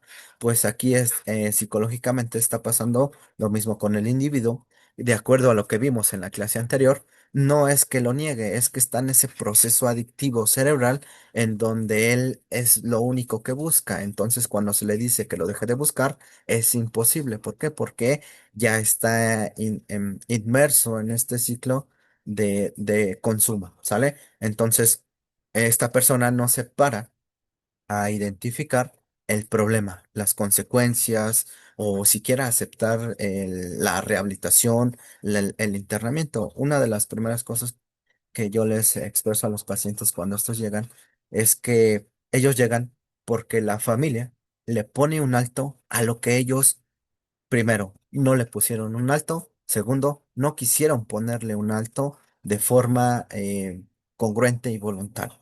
Entonces, ¿por qué no querían ponerle un alto? Porque no querían parar, ¿sí?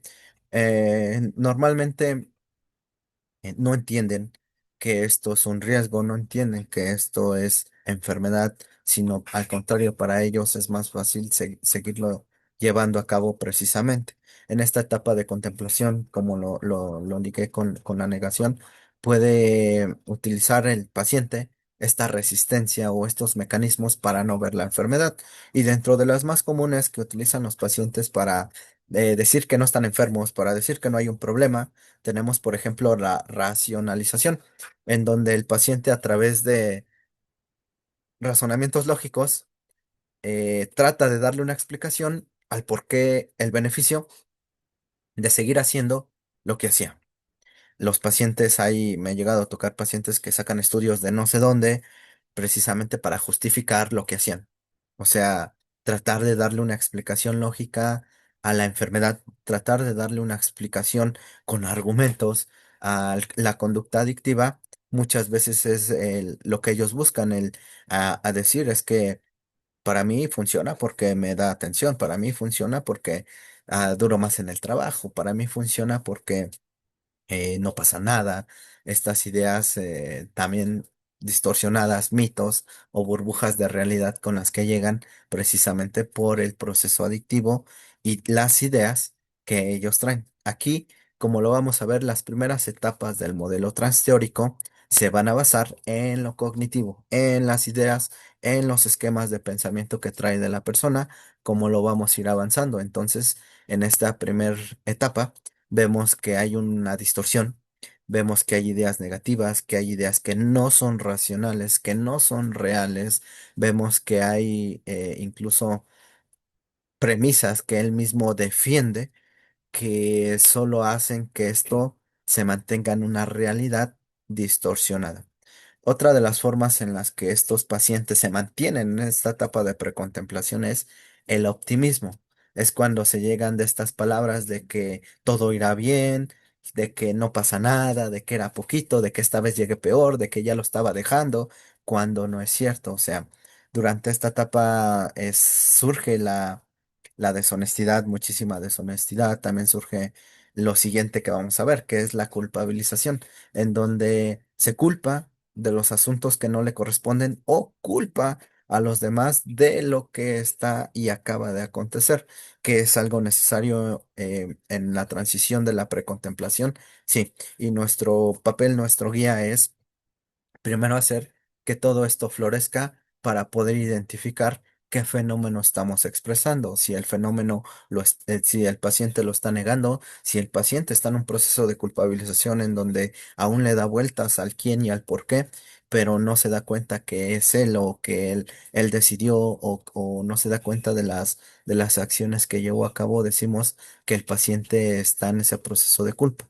Entonces, una de las primeras cosas que tenemos que hacer en la precontemplación es sacarlo de este proceso de culpas, ya sea culpando a los demás o autoculpándose. ¿Por qué? Porque a partir de esto brinca lo siguiente, que es el resentimiento.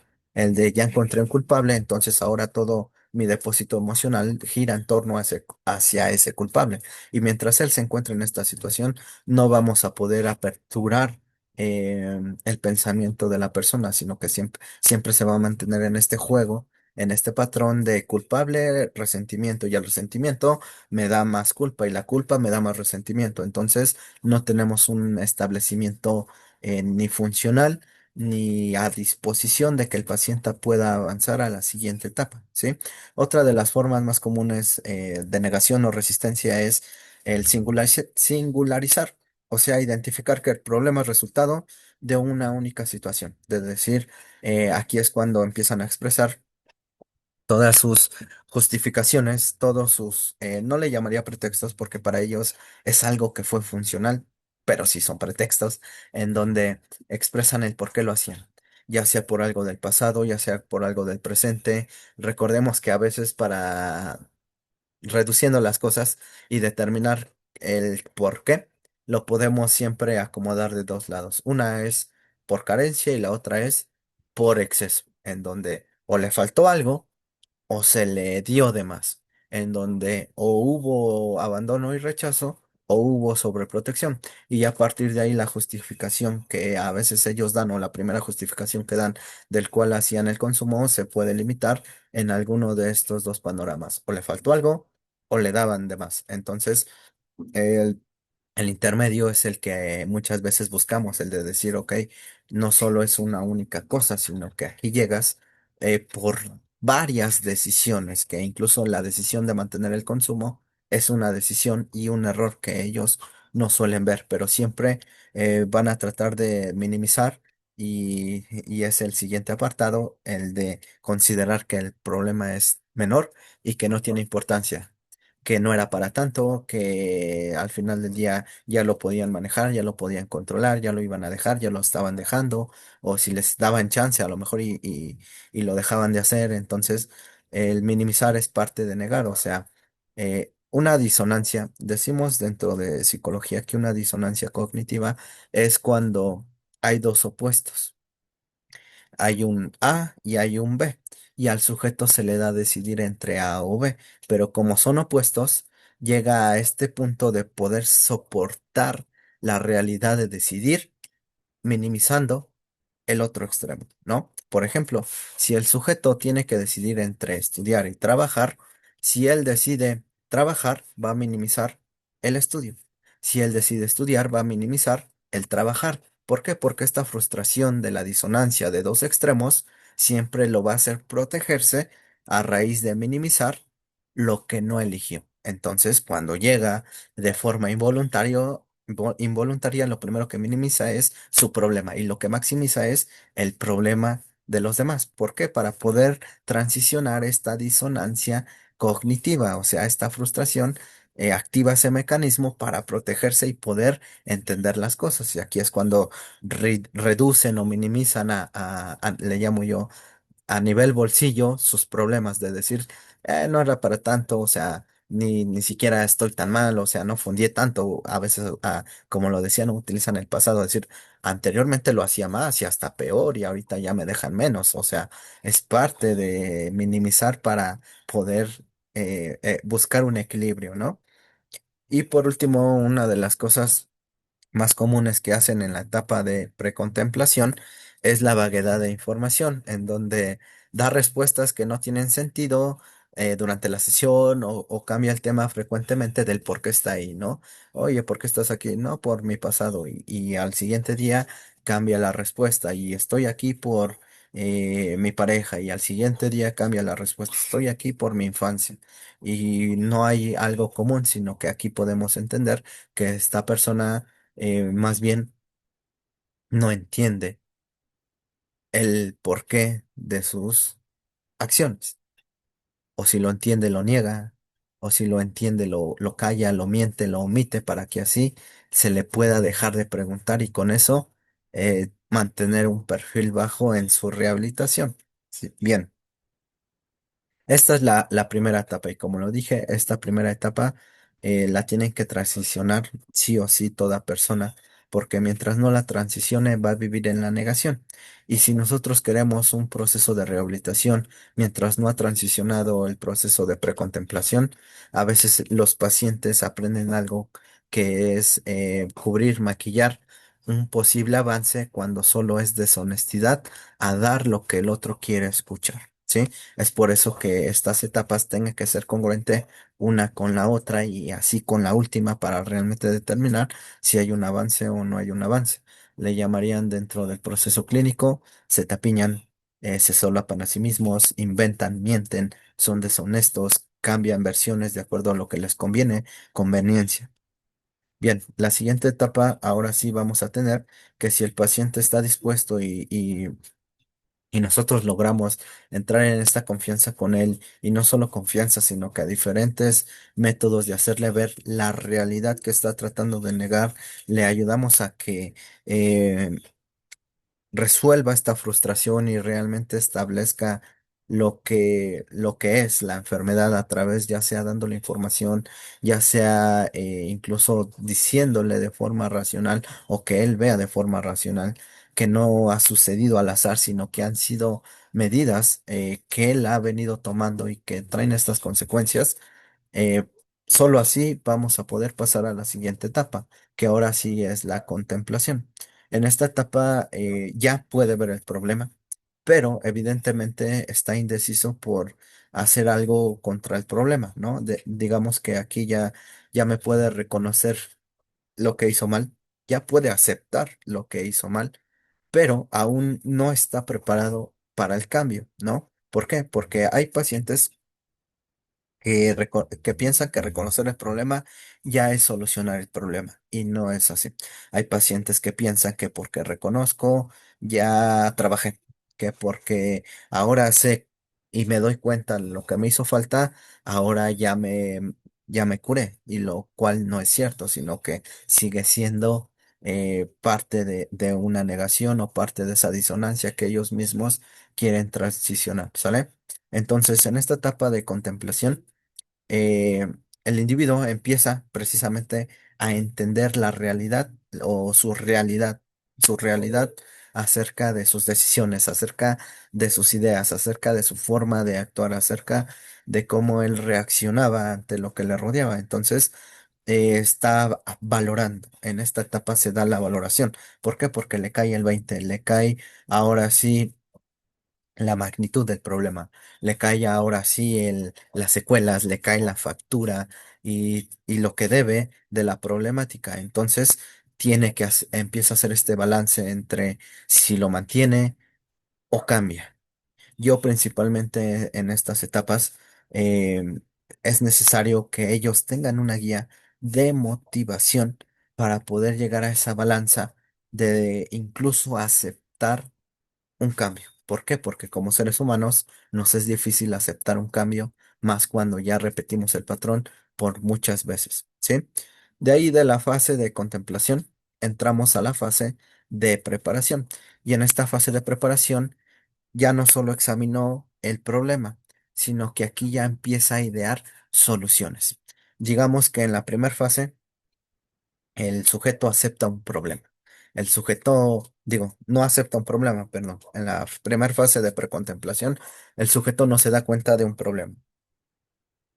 En la segunda fase, el sujeto empieza a razonar, empieza a racionalizar, a reflexionar acerca de su problema y tiene la capacidad ahora sí de decir qué tamaño tenía, qué consecuencias le trajo, la magnitud, el peligro, el que lo mantenía, que lo volviera a hacer y lo repitiera.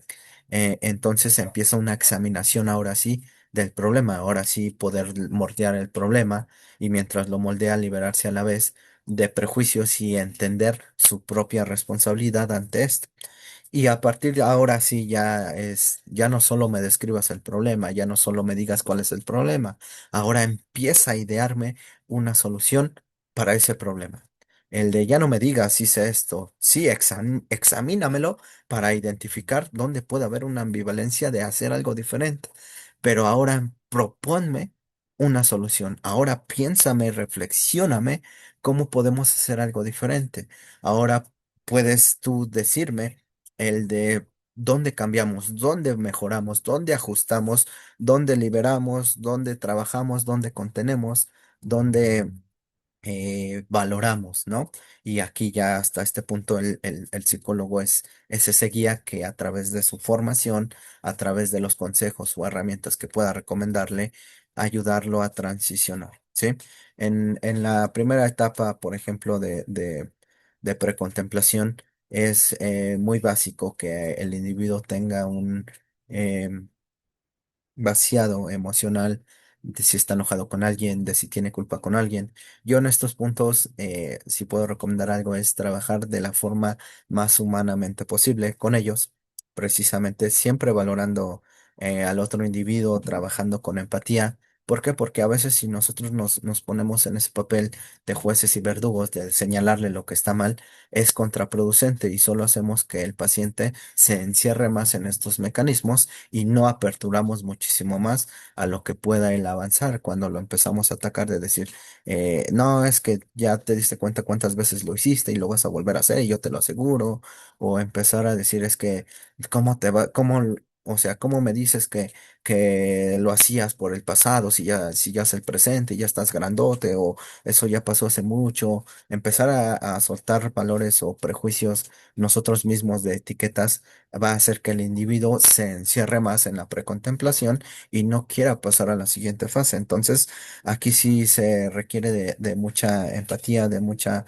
escucha activa y de mucha expresión emocional. O sea, si el individuo, y precisamente aquí se valora cómo el individuo expresa sus ideas, precisamente para poder entender si hay resentimiento, si hay alguna situación del pasado, presente o futuro que para él sea grande, poderla entender, no minimizársela en ese momento o solucionársela en ese momento, sino más bien que él también sea partícipe en cómo trabajamos esa situación que él llegue a expresar.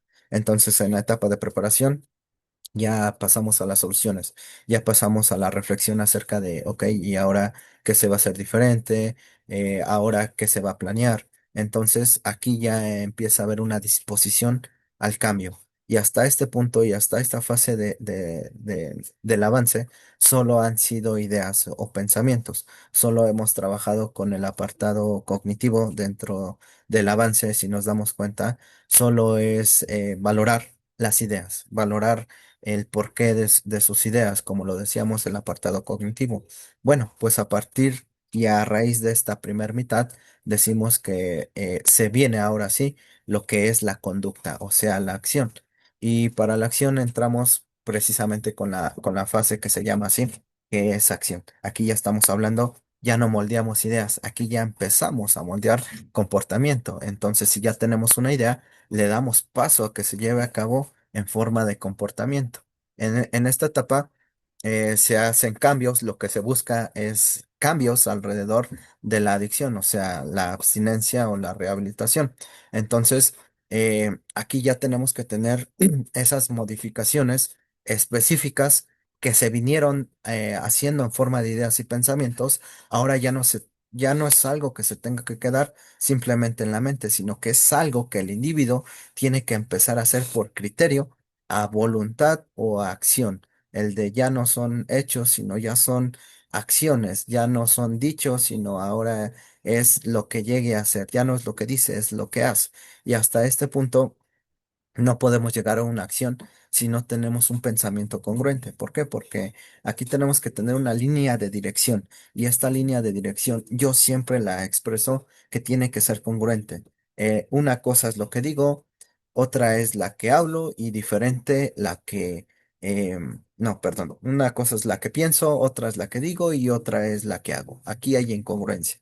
Y si nosotros podemos establecer un método y precisamente por eso se utiliza este modelo transteórico es por eso, la búsqueda de que la idea, la palabra y el hecho estén en la misma sintonía y estén en congruencia. Entonces, si hasta este punto el paciente piensa una cosa, dice otra y actúa totalmente diferente, no ha avanzado dentro de las primeras dos, entonces no podemos entrar a darle directamente a la acción. ¿Por qué? Porque o replanteamos las primeras fases o nuestra acción siempre va a ser incongruente, ¿no?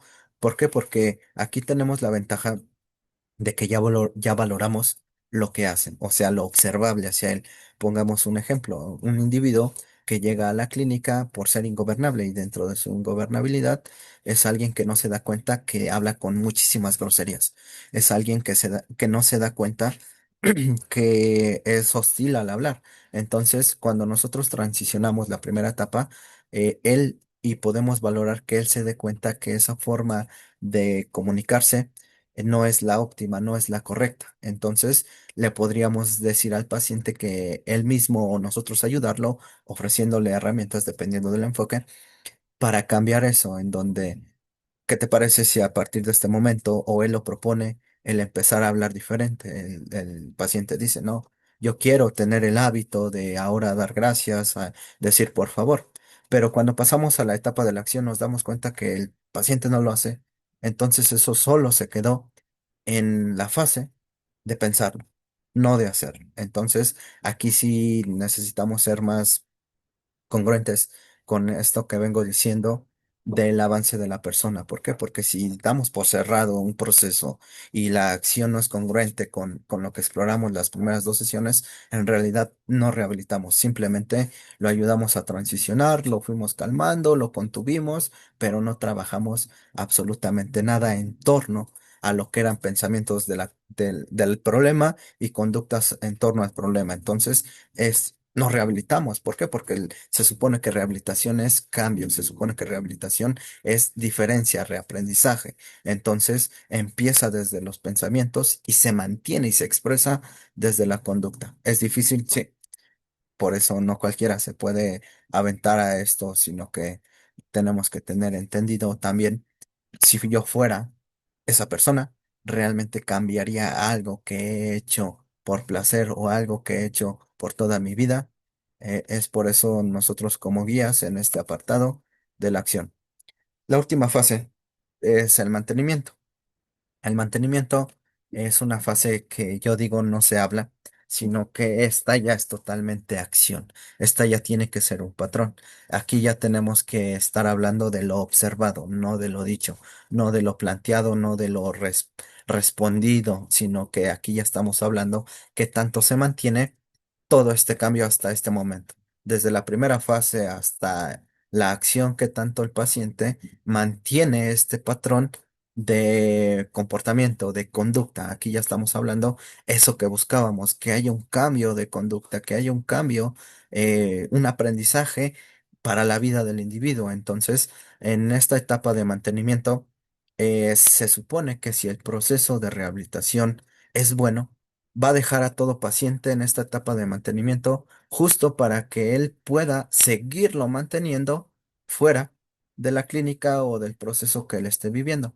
Pero, como siempre lo digo, tenemos que tener en cuenta el ambiente o lo externo a él. ¿Por qué? Porque a veces la etapa de mantenimiento no se da dentro de la clínica, sino que esta ya se da fuera de la clínica, en donde los verdaderos problemas, en donde las verdaderas situaciones son las que están fuera de la clínica.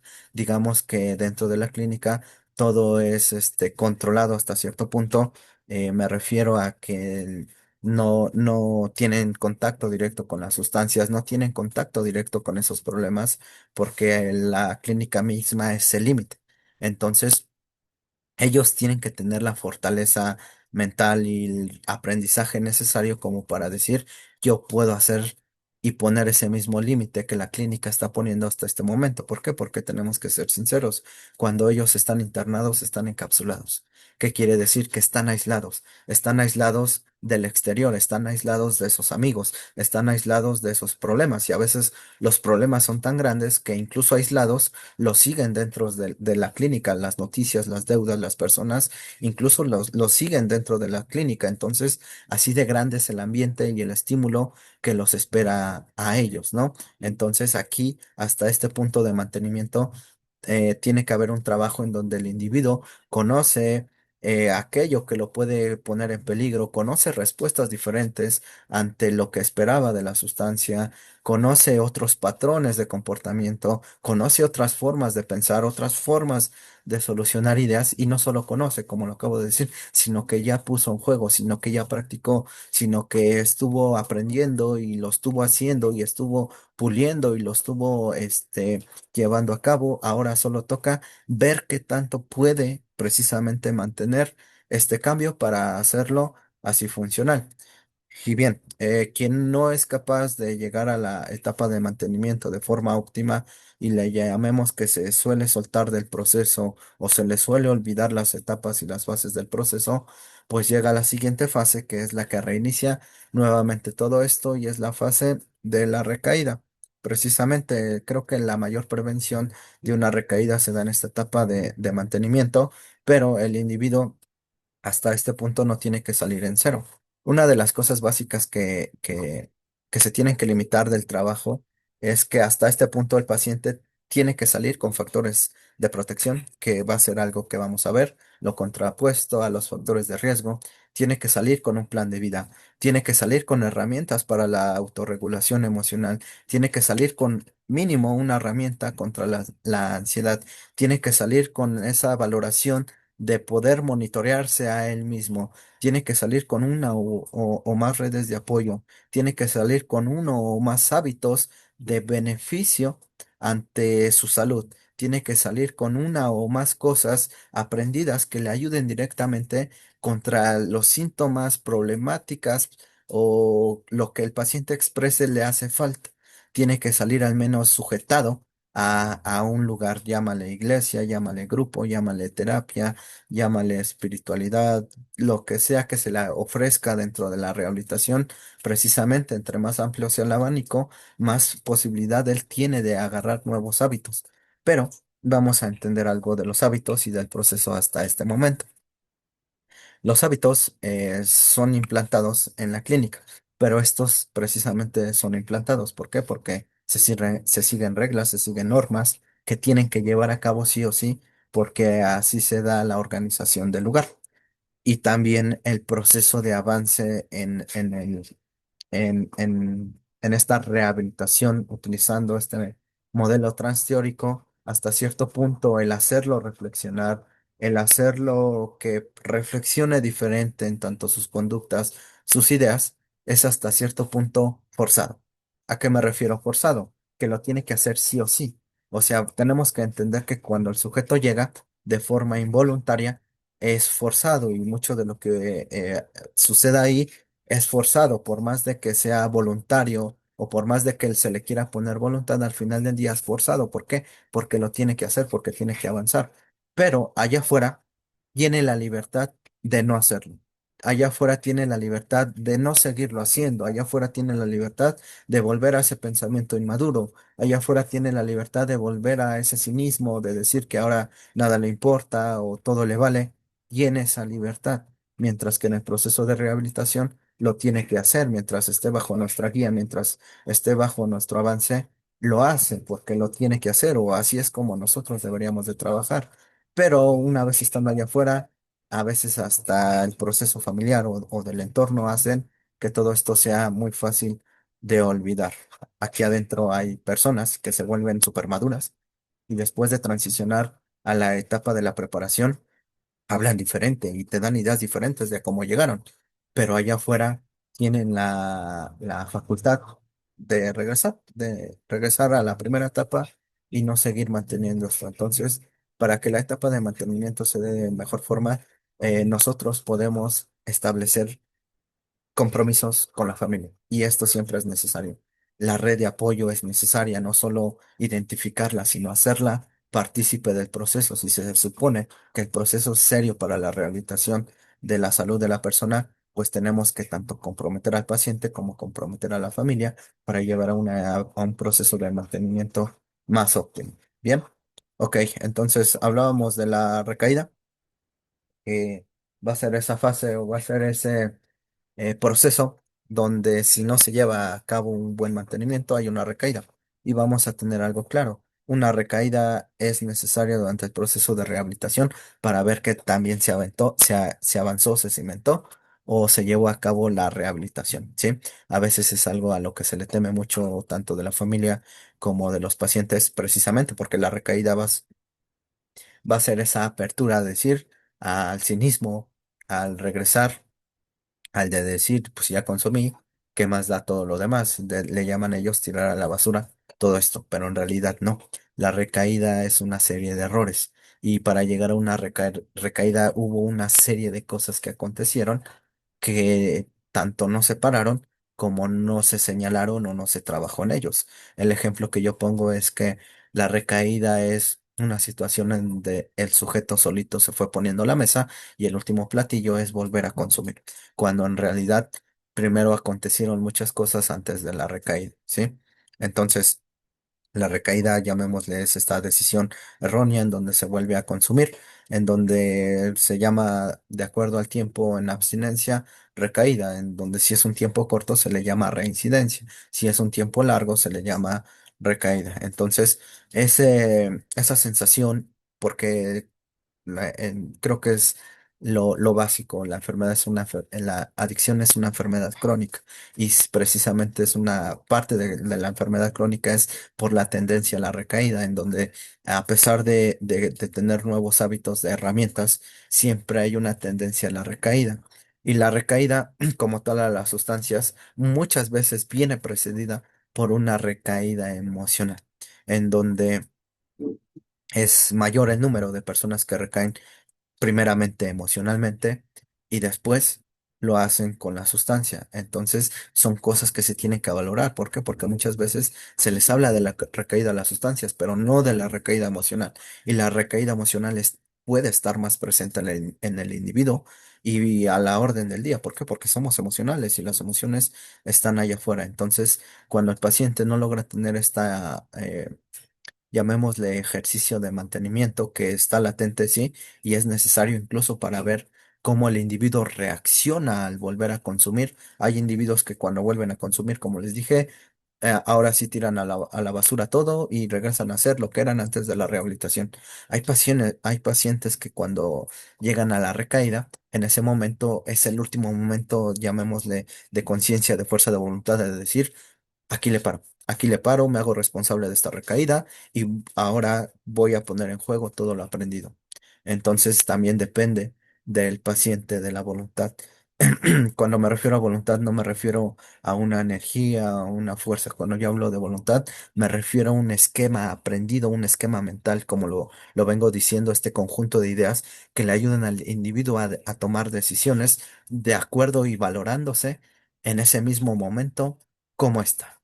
Entonces, eh, en este punto no es cuestión de recaída, lo veíamos en el mito, ¿no? Sino también puede ser un ámbito en donde se enfrentó a lo mismo, volvió a lo mismo y como aún no estaba solidificada la respuesta, pues obtuvimos lo mismo. Entonces, muchas veces el miedo a la recaída los hace vivir eh, angustiados y esa angustia sí los lleva a la recaída. Y lo mismo con la familia, o sea, que es un apartado específico, la recaída. Bien, es parte de la recuperación, sí, a veces eh, hay pacientes en donde, como lo comentaba, no nos enfocamos en la rehabilitación en la abstinencia, si no nos enfocamos en qué tanto podemos alejarlos de la recaída, en donde tal vez es un paciente que ya acostumbró a recaer cada semana.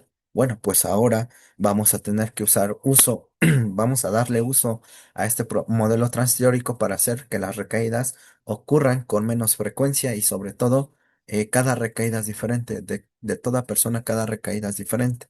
Entonces nos traen un proceso de enseñanza diferente a todo paciente, ya sea porque el cuerpo no es el mismo, ya sea porque tal vez no trabajó algún proceso, no expresó un proceso, no fue honesto durante el internamiento. Entonces, toda recaída también nos trae un aprendizaje diferente a nosotros que somos los guías. ¿Por qué? Porque si nosotros llegamos a ese punto de decepcionarnos y decir, es que no entiendes y es que cómo puede ser, nos estamos bloqueando a nuestro trabajo y parte de bloquearnos a nuestro trabajo es entender también a la persona que recae, ¿sale? Bien, Por último, más bien, ya entrando en lo último, em, pongamos esta pregunta y trata de ir haciendo y valorando este ejercicio para tratar de identificar en pensamiento dónde tenemos a la persona que contesta de acuerdo a lo que dice, ¿no? En donde la pregunta es simple. ¿Usted fuma? Si el paciente, cuando yo le pregunto, ¿usted fuma? Me responde, nunca he fumado o lo dejé de hacer hace más de 5 años, ¿en qué fase del proceso se encuentra? Precontemplación, contemplación, preparación, acción, mantenimiento o recaída. Si el paciente me responde, sí, lo dejé hace más de 6 meses, ¿en qué etapa del proceso se encuentra? El tercero sería, sí, llevo sin fumar menos de 6 meses. Si un paciente lleva más de 6 u 8 meses en abstinencia, se considera que ha recaído. Si es menos de 6 meses, se considera que ha reincidido. Bien. Si el paciente me responde ante la pregunta de ¿usted fuma? No, pero lo voy a intentar el próximo mes. Y de hecho, he hecho un intento de al menos un día en el último año. ¿En qué etapa del proceso está? Este ejercicio también lo vamos a entregar junto a los ejercicios de clase que se van a limitar más adelante, ¿sale? Son 7 respuestas y me van a poner qué respuesta, de acuerdo a la respuesta, dónde se encuentra esta persona, si tuviéramos que valorarlo usando el modelo transteórico, ¿sale? Bien, ahora sí. Como lo pudimos ver, este modelo transteórico también tiene que ser algo hecho a la medida. Y para hacer algo hecho a la medida, utiliza herramientas específicas para ayudar a transicionar, ya sea en los primeros 3 estadios que son precontemplación, contemplación y preparación, en ese proceso psicológico. ¿Por qué digo que es el proceso psicológico? Porque se centra más en lo cognitivo, en las ideas, en los pensamientos. Y también vamos a tener herramientas que nos ayudan en los procesos conductuales. ¿Cuál es la diferencia? Que ahora lo que buscamos es ese comportamiento, es esa llevar a cabo, es ese patrón, es esa respuesta ya directa, ya a los hechos, ¿sale? Entonces, tenemos herramientas que nos ayudan en la etapa de precontemplación, como lo puede ser la percepción del problema. La percepción del problema es esa, que se pueda hacer una examinación a fondo, limitando lo moral de lo que está bien y lo que está mal, una examinación del problema. Como siempre lo digo, ¿no? O sea, no podemos satanizar el consumo y ir con la banderita del consumo es malo y te trajo aquí son consecuencias y tus resultados. Sí, eso es obvio, o sea, eso es algo que no hace falta ni decir. Bueno, sí, pero a veces el examinar el problema es darle la otra vuelta de, ok, háblame de lo bueno que te traía eso que hacías, el consumo. Háblame de lo bueno que te daba el consumo. Háblame si te daba placer, háblame si te daba energía, háblame si te daba atención, háblame si te daba desempeño. O sea, también entender el apartado de qué le daba el consumo, el problema, la situación que llevaba a cabo la persona para tratar de precisamente eso, que empiece a identificar que sí hay algo que examinar, ¿sale? Otro es el shock emocional. El shock emocional, llamémosle que son a raíz de premisas fuertes, le llamaríamos terapias de choque. Aquí sí ya se utiliza el apartado moral, el apartado de comparaciones, no solo con el individuo, sino también puede ser a través de historias externas, historias de los propios compañeros, si está en una comunidad terapéutica o está interno junto con otros, tratarlo de que llegue a ese punto de expresión de la culpa, de expresión del resentimiento, de expresión emocional, ya no solo por la pérdida de libertad, sino por el proceso antes del pasado, de si hay rencor, de que el paciente precisamente pueda dar esta apertura a emociones, sentimientos, traumas, historiales, pasado, precisamente con miras hacia un trabajo. O sea, no queremos que nos cuente de primer momento todo lo doloroso en su vida, sino queremos que sean respuestas relacionadas que lo hagan ver que hay algo detrás de su consumo, ¿sí?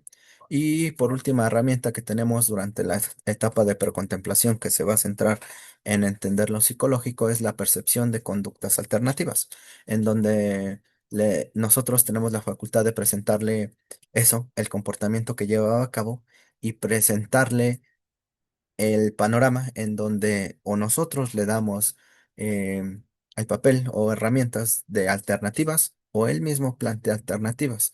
Esto ya también depende de nosotros si nosotros queremos ser realmente el que le apertura los caminos y le podemos decir, oye, en lugar de fumar, ¿qué te parece si comes una paleta? O podemos dejar esa apertura del enfoque en donde nosotros le damos la cuestión, el señalamiento de decirle, mira, una de tus problemáticas que me comentas es el que fumas. ¿De qué otra forma podrías cubrir esa necesidad? Y ya el paciente pueda expresar si con alimentos, si con ejercicios, si con hidratación. O sea, también parte de escucharlo es aperturarnos a conocerlo. Como les dije en la línea que vimos de los procesos mentales, conocer su organismo, conocer su ambiente es necesario para que el traje se haga a la medida. No podemos nosotros por ahí ir recomendando a todos, oye, deja de fumar, come paletas.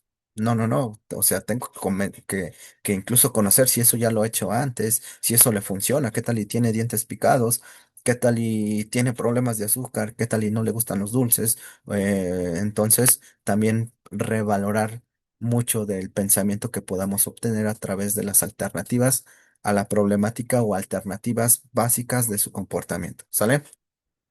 Bien, en la etapa de contemplación vamos a tener dos herramientas que también nos ayudan con la apertura psicológica o el empezar a trabajar psicológicamente para avanzar a la siguiente fase, en donde tenemos la reevaluación ambiental y en esta reevaluación ambiental llamemos que se hace un recuento de factores, tanto factores de peligro, factores de riesgo, personas, situaciones, historias, hechos que a él le podrían considerar que lo llevó a tomar las decisiones, conductas que llevó a cabo, o sea, por las cuales hizo lo que hizo.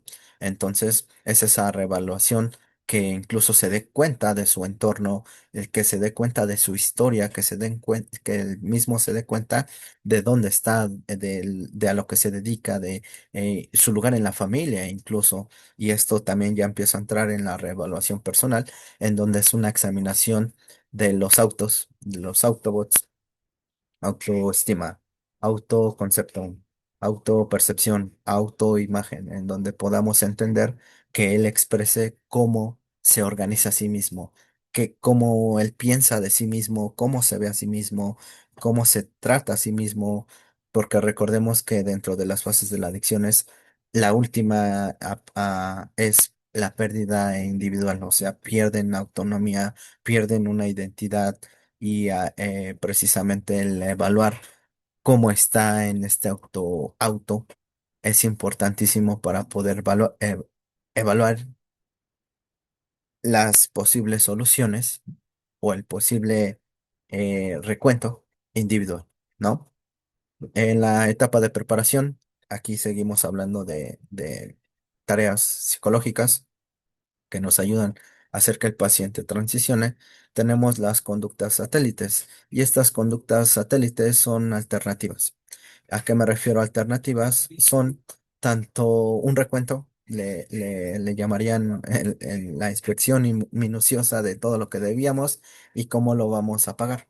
Pero más allá de lo económico, aquí se trata de la mira o la vista hacia nuevos hábitos, la mira o la vista hacia nuevas palabras, la mira o la vista hacia nuevas formas de resolver problemas, hacia nuevas conductas, hacia nuevas situaciones que él pueda llevar a cabo y que sean precisamente individuales y personales, ¿no? Porque lo mismo digo, aquí podríamos irles dando la recomendación a todos de, ¿sabes qué? Deja a sus amigos atrás y ahora cambia de trabajo, cuando no sabemos si realmente eso es funcional o siquiera eh, algo factible para la persona. Entonces, él mismo tiene que identificar a su alrededor dónde pueden empezar los cambios, dónde tiene que hacer ajustes y dónde tiene que haber reemplazos, dónde tiene que poner un límite, dónde tiene que hablar diferente. O sea, también no darle la solución, sino que a partir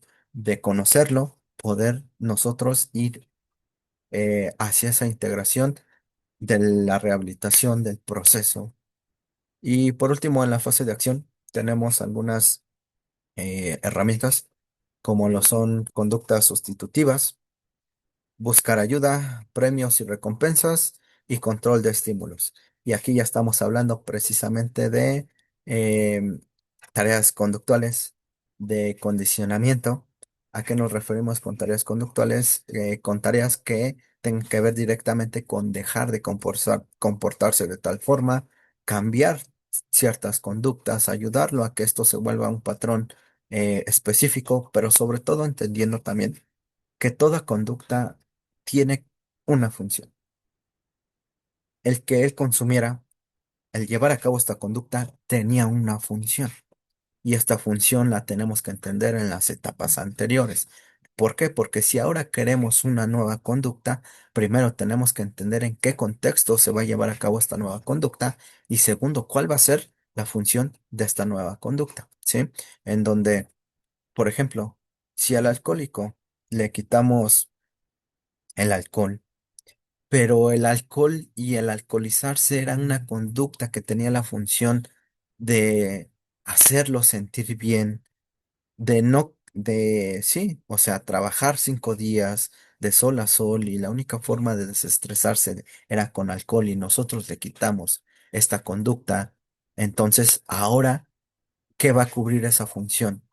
¿Qué otra conducta va a cubrir esa función? ¿Por qué? Porque, por ejemplo, utilizando este ejemplo, es muy normal que cuando un alcohólico se le quita la botella, se vuelve quejoso, se queja de todo. Y llega y se queja de tal, y se vuelve más irritable y habla más, pero es para quejarse. Entonces, ahora la queja sustituyó la conducta de consumir alcohol. Entonces, nosotros también tenemos que entender, no podemos sacar conductas de la nada en la persona, sino que esto tiene que ser funcional a él, que le sirva a él, que sea funcional en su ambiente, porque recordemos, en la línea que vimos, la conducta en realidad es cómo el sujeto está respondiendo al ambiente. Entonces, si no lo llenamos de armas para seguir respondiendo a este ambiente de forma funcional, va a regresar o va a tratar de regresar a esas conductas que para él sí eran funcionales frente al ambiente. El ejemplo lo sigo usando. Si la persona trabajaba 5 días y para él era funcionar calmarse el desestrés, el agobio, con- tomando alcohol, y nosotros le decimos, ¿sabes qué? Hace ejercicio y al llevar a cabo la conducta de hacer ejercicio no cumple la misma función que la de hacer alcohol, entonces nosotros estamos tratando de implantarle conductas que no le sirven y probablemente sean eso, no funcionales. Entonces nosotros por eso tenemos que diseccionar bien este proceso de lo psicológico a lo mental para poder entender qué conductas le funcionan, ¿no? Y precisamente entre más grande sea el abanico, más podemos ver lo que a él le funciona, ¿sí? ¿Por qué? Porque una cosa es lo que yo pueda recomendar al problema que puedo hacerle a todos y otra cosa es lo que yo veo que a él le funciona. ¿Por qué? Porque tengamos enterados, nosotros como externos, como guías, vemos cosas que el paciente no ve. Entonces, también nuestra parte es hacerle ver eso que le está haciendo funcional. Por ejemplo, si yo visualizo que al paciente se le da más la tribuna que la terapia, ya empiezo a entender dónde puede salir una conducta que le sea más funcional. Si yo veo que le sirve más eh, que cuando reza y lo veo que está en este proceso de oración, relaja su ansiedad. Eso quiere decir que probablemente de ahí pueda surgir esa conducta que le sea más funcional ante la ansiedad. Porque si se trata de imponer, yo le puedo decir cualquier cosa que a mí se me ocurra, el de necesito que hagas ejercicio, necesito que vayas a terapia, necesito que vayas a tu grupo. Cuando yo sé o más bien ni siquiera he valorado si siquiera son funcionales o a nivel de funcionalidad. A veces yo requiero ser específico con esa conducta que sea funcional al individuo, ¿sale? Bien, entonces... Estas son algunas de las características que vamos a tener y las vamos a ir solidificando y profundizando en ellas, ¿sí? Esta parte de la cuarta clase ya también va a ser algo que vamos a hablar de forma básica, con conocimiento, en las sesiones, en donde, por ejemplo, si yo ahora menciono cierta fase de la rehabilitación, ya sabemos a cuál me estoy refiriendo, ¿no? Si yo digo, imaginemos que un paciente en precontemplación, en negación o en acción, ya sabemos un poco a qué nos estamos refiriendo. De todos modos, esto es muchísimo más necesario. Es la base de actualmente ¿por qué? Porque combina lo cognitivo, el pensamiento con la conducta, entonces su eficacia es de las que mayor eficacia tiene y como le decía, ya no solo en el ámbito de adicciones, sino en el ámbito de enfermedad o de problemáticas. Si un paciente aplica esto ante las problemáticas, es más probable que pueda encontrar una resolución de problemas más óptima. Por el día de hoy, eh, vamos a dejar esta cuarta clase. Se estará subiendo la tarea. Por aquí tenemos los ejercicios y recuerden también hacer el ejercicio de las respuestas junto con la etapa que yo considero se encuentra el paciente. ¿Sí? Bien, lo dejamos aquí.